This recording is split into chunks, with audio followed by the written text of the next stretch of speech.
Y pasamos ahora a la sección de Vida y Obra de Santa Teresa con María Ángeles Álvarez. Muy buenos días, María Ángeles. Buenos días, padre, y a todos. Un gusto una vez más de estar aquí en esta sección contigo y de adentrarnos en este mundo maravilloso de Santa Teresa en este año jubilar.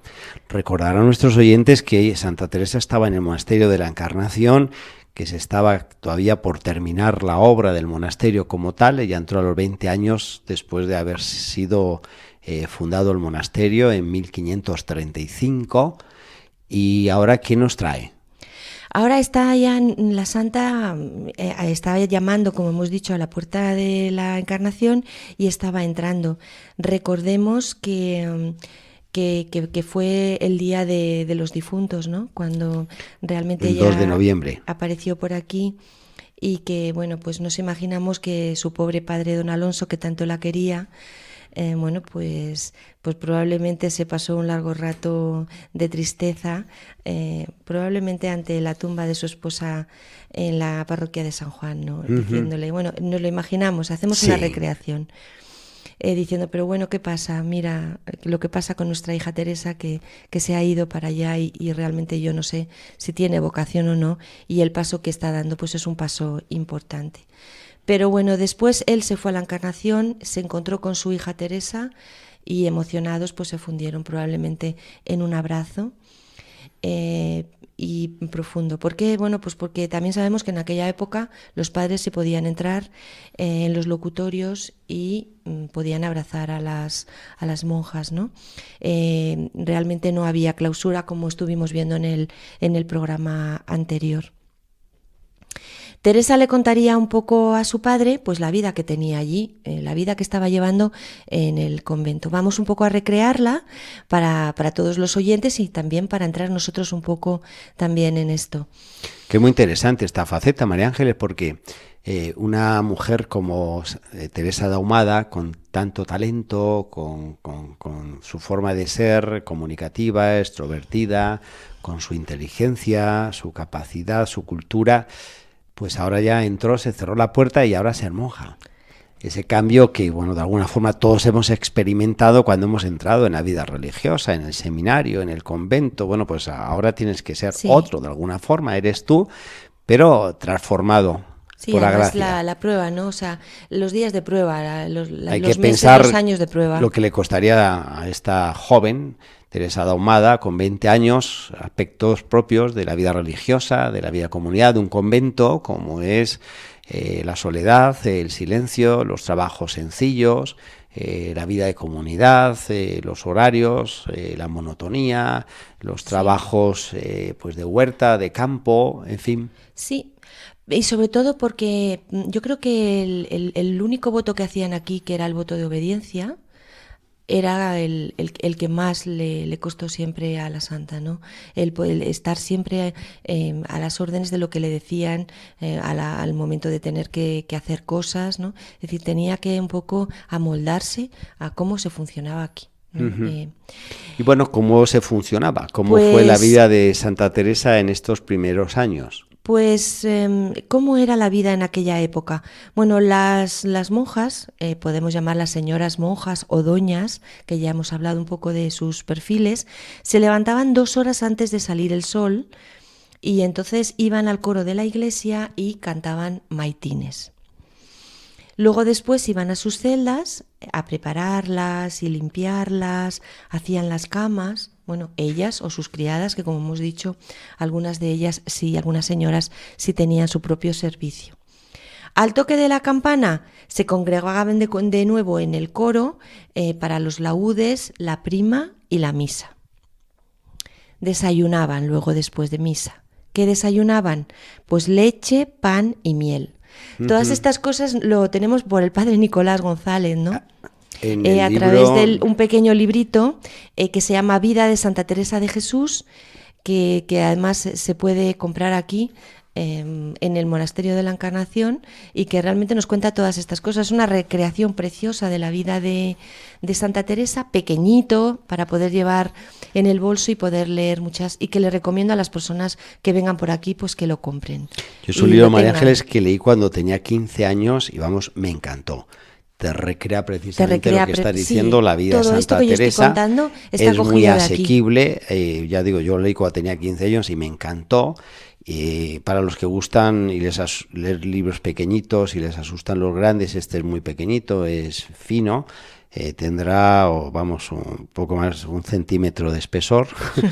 Y los que le gustan comprar libros baratos, pues si no recuerdo mal, cuesta 5 euros. Así Sí, que bueno, es un libro que no puede que no faltar puede en este faltar. año jubilar teresiano. No. Vida de Santa Teresa de Jesús, de el padre Nicolás González. No, y además porque el padre Nicolás González es realmente un investigador Sí, y sí. todo lo que dice aquí está fundamentado, es decir, todo está basado, entonces es lo que leemos es verdad en este sentido, es decir, ese estudio es realmente un ensayo histórico del momento. Como que por eso sabemos lo que desayunaban, que estábamos en el desayuno, desayunaban leche, pan y miel. Era el desayuno que tenían. Luego, pues De cada esto una... hay que entender que, claro, todo esto lo tenían en el convento. Tenían las Sí, vacas, tenían vacas y tenían luego el horno, la harina, tenían las plantaciones de trigo, de cebada, Sí. y tenían luego colmenas. Así que, Sí, y bueno, además todo. tenían una serie de lugares en pueblos cercanos de Ávila que dependían aquí también del monasterio y que también traían productos que necesitaban las monjas. Sí. Luego ya cada una se iba a sus oficios, ¿no? Pues cada una, las cocineras, las trojeras, las porteras, cada una iba a hacer sus cosas y las que no tenían sus oficios pues iban a hacer sus cosas, sus gustos, a recrearse, ¿no? Luego al toque de la campana volvían nuevamente a cantar tercias, sextas y nonas. En el almuerzo, bueno, pues a cada una se le daba su ración de garbanzos y carne y pescado si era día de abstinencia. O sea, Sí. lo que comían era esto, garbanzos y carne o pescado. Pues cuánto detalle don Nicolás en su libro, ¿no? De Sí, bajarnos a estas cosas. Sí, bueno, y nos imaginamos a todas las monjas pues comiendo en el refectorio, ¿no? Y allí todas sentadas, tranquilamente sentadas en esos bancos largos que hay a lo largo de las paredes, ¿no? Y en un silencio nos imaginamos que rezando o leyendo algunas de los pasajes bíblicos, pues todas aquellas señoras, monjas, pues comiendo tranquilamente estos garbanzos, ¿no? Que le ponemos un poco el lugar a todo. Al caer la tarde, después de las vísperas, pues cenaban y después de cantar completas y la salve a la Virgen, se acostaban. También nos cuenta el padre Nicolás que sí que había ayunos en Adviento y Cuaresma. El padre Nicolás recrea nuevamente las palabras de don Alonso y que cómo le habría dicho a su hija, ¿no? Ay, que Dios te bendiga, hija mía, a la memoria de tu madre que en gloria haya, dotaré de cuanto precises. Hablando de la dote. Hablando de la dote que lógicamente tuvo que dar su padre para poderlo hacer. Y que la dio después de un año. Sí, él firmó el compromiso. Asegurar que realmente tenía vocación su hija. Sí, firmó el compromiso y la dote el 31 de octubre de 1536 y la aspirante, Teresa, que en este momento era Teresa de Ahumada, ¿no?, recibió el velo carmelita el 2 de noviembre del año siguiente. La santa nos lo recrea. Ya sabemos que siempre tenemos también una fuente de primerísima orden, que es ella, contándonos su vida, y en el libro de la vida nuevamente, en el capítulo 4, nos lo cuenta así, lo voy a leer. En tomando el hábito, luego me dio el Señor a entender cómo favorece a los que se hacen fuerza para servirle. A la hora me dio un tal con gran contento de tener aquel estado que nunca jamás me faltó hasta hoy. Y mudó Dios la sequedad que tenía mi alma en grandísima ternura. Dábanme deleite todas las cosas de la religión. Bueno, pues aquí lo tenemos ya, como si desde el primer momento ella sintió esta ternura dentro de su alma, ¿no?, de entrar en religión aquí en el Monasterio de la Encarnación.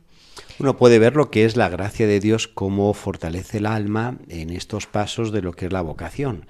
En este caso, esta joven que deja tras de sí pues a su padre un tanto abatido, desolado en su viudez, deja un mundo que le sonreía y entra aquí en este monasterio de la Encarnación y cómo Dios se hace más presente en el alma y te da esa capacidad, esa alegría interna, esa fortaleza, esa luz en el que te parece que llevas toda la vida aquí, que esta es tu casa. Que le daban, como dice ella tan bonito, ¿no? Grandísima ternura. En su alma notaba la presencia del Señor y cómo le iban dando deleite todas las cosas de religión. Es decir, que todo esto que hemos leído antes de este horario, que nos puede parecer un poco duro, pues para ella y para las personas que abrazan la religión con esta fe y el Señor las ayuda, es deleite. No es para nada sacrificio, ¿no? Como ella nos dice, le daban realmente mucho gusto el rezar todas estas horas y el poder acudir a los sacramentos. Y viendo esta experiencia de Santa Teresa en su entrada en la Encarnación y sentir todo esto, es para animar a aquellos que están en la búsqueda vocacional y que tienen tantos miedos, como el Señor pues da la fortaleza en el ven y sígueme. Que hace que le sigas, has dejado tus redes, tu barca, has dejado a tu padre en la barca y sientes una alegría que no podías imaginar y es la señal de que tienes vocación, eso también se ve, ¿eh? Claro. Que no siente todo esto al rato de estar siguiendo a Jesús, pues es señal de que no tiene vocación, no tiene vocación. Así que bueno, yo creo que este es un punto de mira vocacional que puede iluminar y ayudar a quienes están en la búsqueda, cómo puede sentir la alegría tras dejar el mundo y entrar en el mundo de Dios. Uh-huh. Tenemos también, padre, pues algunos datos de algunas compañeras, porque luego después que luego ya fueron recogiendo cuando la santa ya llegó a ser considerada, ¿no?, en su santidad, y nos han ido dejando algunos testimonios de este paso. Tenemos, por ejemplo, el testimonio de una compañera, doña Inés de Quesada, que nos cuenta así cómo vio a la santa en este momento. Uh-huh. Dice así: vio cómo se comenzó a ejercitar con muchas obras de piedad y de humildad, y en la compunción de sus pecados, y con lágrimas y afecto grande espiritual. Es decir, cómo nos muestra también una tercera persona, una hermana que convivía con ella, cómo fue este momento y este proceso de esta santa que la tenemos novicia y ya haciendo su profesión, ¿no? ¿Cómo era un poco la vida espiritual, podemos plantearnos, de toda esta comunidad? Pensemos que es una comunidad de 200 mujeres.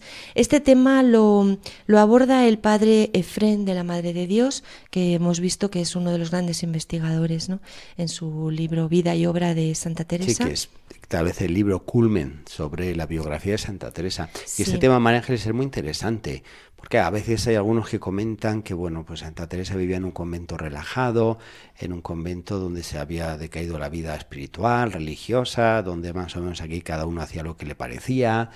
Y hay que pensar que, como hemos dicho en el anterior programa, bueno, era un poco el estilo, el ámbito de un convento que estaba comenzando, de una orden que se estaba estableciendo en España, y que pues será la cuna de la vida espiritual de Santa Teresa, que forjará Santa Teresa. No podemos disociar Santa Teresa del monasterio de la Encarnación. Ese ámbito y ese ambiente y esas monjas con las cuales vivió Santa Teresa va a ser el aprendizaje de ser monja de ella. También tenemos otra parte de todo esto que a mí me ha resultado muy emotiva, que es cómo fue el ejemplo de esta Teresa joven y cómo removió ya desde el principio la vida espiritual del convento. Esto tenemos muchos testigos que nos hablan de ella, primero como una simple religiosa y luego como una prelada. Tenemos, por ejemplo, una opinión de otra monja, que es Ana de los Ángeles, que nos habla de la santa y de esta influencia que tuvo en la vida espiritual desde el principio. Dice así: hizo mucho provecho y en lo exterior reformó algunas costumbres curiosas del monasterio. Muchas monjas de casa vinieron a tener oración y gran mudanza en toda su manera de vida. Es decir, cómo la santa, esto es muy bonito pensarlo y reflexionar y meditar con ello, desde el momento de entrar en este monasterio ya empezó a tener mucha influencia en las que tenía a su alrededor por su gran fervor, por su devoción, por su manera de ver la vida religiosa y espiritual, y cómo hizo bien a tantas mujeres que tenía en su alrededor. Como vamos a ver, no solamente mujeres, sino también a hombres, a religiosos, es decir, verdadera relación de Teresa con personas a las que ayudaba espiritualmente desde los principios de su entrada en este monasterio. Que serán la base luego de su reforma, cuando sale a fundar San José y luego todos los otros monasterios, conventos y a llevar la reforma adelante. Hay que pensar que de este monasterio de la Encarnación salieron unas 30 monjas para esas nuevas fundaciones, y luego también seglares que aquí habían estado, pues cómo ayudaron a Santa Teresa en esa obra. Entonces no se puede entender tampoco la reforma y la obra que lleva Santa Teresa sin este sustrato, sin este trampolín que va a ser el monasterio de la Encarnación. Exactamente. Realmente todo esto, padre, con todas estas, porque voy a leer ahora también de otra, ya en este caso una hija de Santa Teresa, ya de la Reforma, María de San José, pero todas estas cosas que nos van diciendo de esta santa joven aquí en el Monasterio de la Encarnación, parece que estamos mirando por una mirilla. Parece que estamos poniendo el ojillo en la mirilla de aquí, de aquella época, y estamos viéndola por aquí a ella y la importancia que tuvo ya desde su época de monja que acababa de entrar. Esta confidente de Santa Teresa, María de San José, pues nos habla así de la vocación, ¿no? Del llamamiento que tenía la santa, de las grandes penitencias que ella hacía desde que entró, y que cómo incluso estas grandes penitencias, según ella, le afectaron a la salud. También dice otra de las hermanas, Inés de Quesada, cómo ella aquí en el monasterio estaba con grandes lágrimas y ásperas penitencias, y tuvo grandes enfermedades y desmayos y dolores de corazón. Todo esto no se interpretaba bien en esta época. No todo el mundo veía bien esta vida espiritual de esta joven, como si dijéramos tan radical, sí, tan auténtica, tan genuina, ¿no? En el que se había tomado realmente en serio desde el primer momento. Nos preguntamos, ¿no? En este momento lo que aquellas otras monjas decían, ¿no? ¿Qué hace esta nueva monja por aquí? Pero bueno, ¿qué está pasando? ¿No se está pasando un poquito de la raya? ¿No está siendo ya en extremo una monja dedicada? ¿No está llevando al extremo su devoción y su vida espiritual? Ella misma nos lo cuenta en el libro de la vida, en el capítulo 5, y lo voy a contar un poco para terminar esta sección de aquí. Muy bien. Dice, como me veían procurar soledad y llorar los pecados, algunas veces pensaban era descontento y así lo decían. Es decir, la incompresión que Teresa va a causar también le va a durar toda la vida. Es decir, por una parte vemos una monja, una mujer que siempre despertó pues mucha devoción a su alrededor, es decir, se la vio una persona especial, devota, tocada por el Señor, pero por otra parte, desde el primer momento siempre hubo incomprensión hacia su manera de ser, su manera de rezar, su manera de comportarse, ¿no? Y esto corría de voz en voz, pues en el monasterio desde el principio, ¿no? Lo cierto es que ya nos dice en el texto que hemos hablado de él, de María Espinel, que desde el principio a la santa, o sea, a Teresa, que entonces era esta monja, se la tenía por santa. Uh-huh.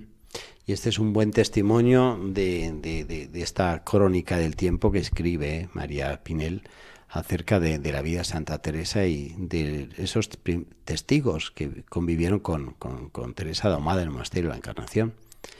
Pues qué maravilla, María Ángeles. Seguimos entonces en lo que es Santa Teresa aquí, en el Monasterio de la Encarnación, de esto que poca gente sabe, que es de sus 20 a sus 47 años, en estos 27 años que aquí vivió en este monasterio y que se fue fraguando esa Santa Teresa que luego ya todo el mundo conoce.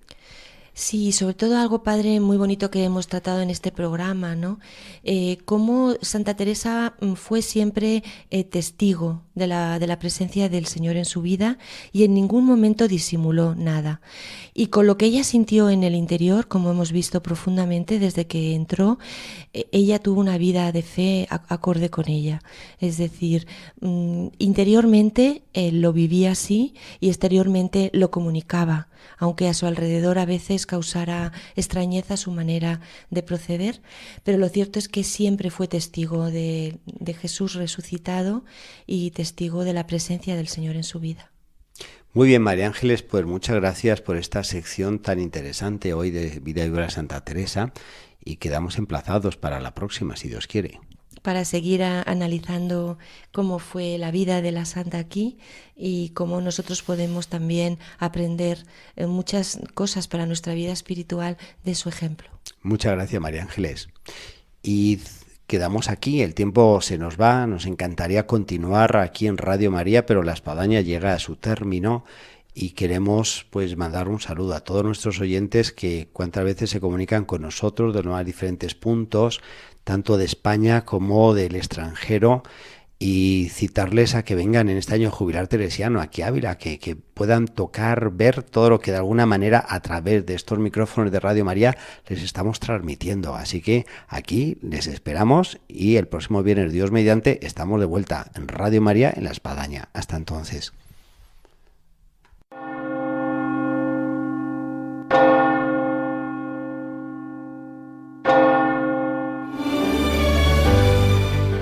Han escuchado en Radio María La Espadaña, un programa que dirige el padre Arturo Díaz desde el Monasterio de la Encarnación en Ávila.